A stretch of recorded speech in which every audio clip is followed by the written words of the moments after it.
keeping up with the Commodore, 'cause the Commodore is keeping up with you.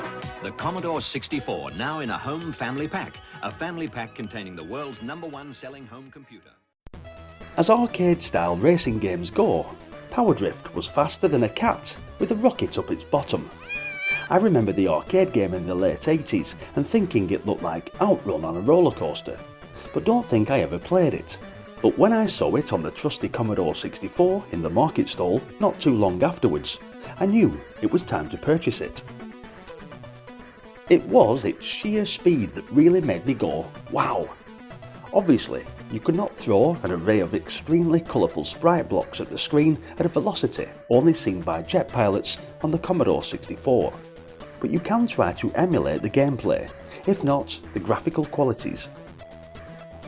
This is what Activision definitely managed to do, and successfully captured the gameplay element of the machine and completely rebuilt the graphics from scratch.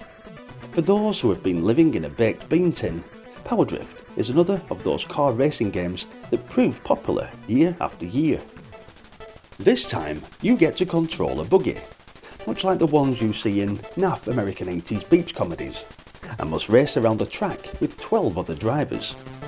There are 5 locations in which to race, and each location has 5 progressively difficult tracks. You need to finish in the first 3 either by passing the post or after 4 laps to qualify for the further stages. Otherwise, it's back to obscurity for you and your brightly coloured buggy. Everything is controlled in the old tried and tested ways. Joystick forward and backwards for acceleration and deceleration, left and right for direction, and the fire button for a gear change.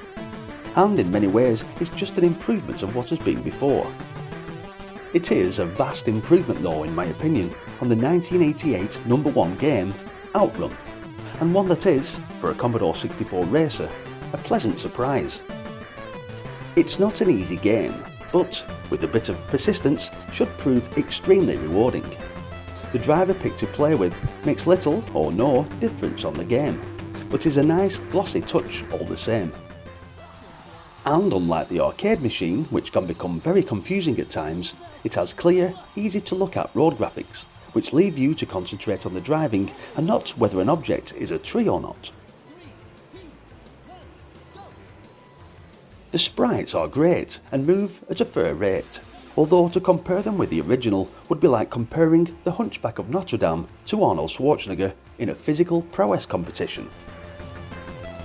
The music is also very polished, and the gameplay goes to prove why the Commodore 64 is, and always will be, the top 8-bit machine when it comes down to games.